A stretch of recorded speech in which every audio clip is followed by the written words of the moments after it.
नमस्कार दोस्तों।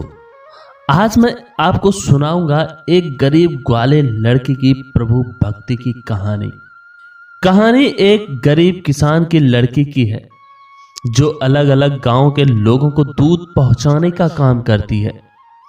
उन्हीं लोगों में से वह एक पुरोहित के घर भी दूध पहुंचाती है। उस पुरोहित के घर जाने के लिए उस ग्वालिन को एक तेज धारा से बहने वाली नदी को पार करके जाना पड़ता था। दूसरे लोग उस नदी को एक टूटे फूटे छोटी सी नाव से पार करते थे। उसके बदले लोग नाविक को एक छोटा सा धन का कुछ भाग देते थे। एक दिन जब उस ग्वालिन को उस पुरोहित के घर आने में देर हो गई और पुरोहित जो कि रोज ताजे दूध से भगवान का अभिषेक करता था और देर हो जाने की वजह से उस पर चिल्लाया कि अब मैं इससे क्या कर सकता हूं। उस ग्वालिन ने कहा कि रोज की तरह आज भी मैं सुबह ही घर से निकली थी, लेकिन एक ही नाविक उस नदी में नाव चलाता है और उसी नाविक के वापस आने के इंतजार करने की वजह से देर हो गई।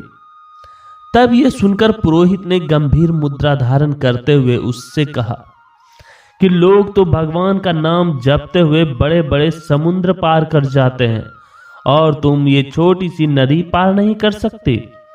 उस ग्वालिन ने पुरोहित की इस बात को बड़ी ही गंभीरता से लिया और रोज उस दिन के बाद से पुरोहित को सुबह सुबह ठीक समय पर दूध पहुंचाने लगी। इतने सुबह सही समय पर ग्वालिन को आते देख पुरोहित के मन में उत्सुकता उत्पन्न हुई कि वो रोज सुबह समय पर कैसे आ जाती है।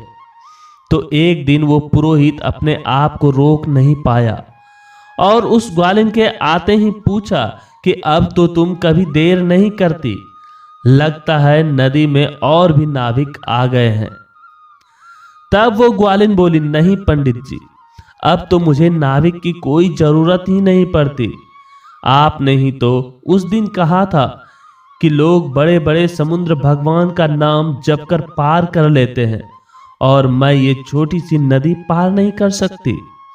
तब तो बस रोज भगवान का नाम जपते हुए मैं वो छोटी सी नदी अब बस 5 मिनट में पार कर लेती हूँ।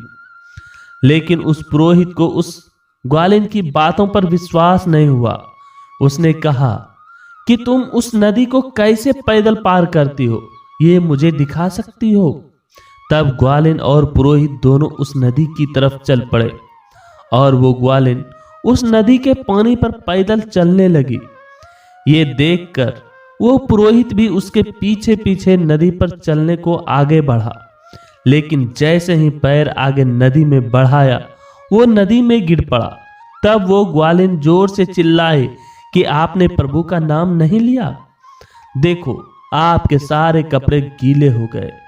ये भगवान में विश्वास नहीं तो और क्या है। अगर आप भगवान पर विश्वास नहीं करते तो आप सब कुछ खो देते हैं।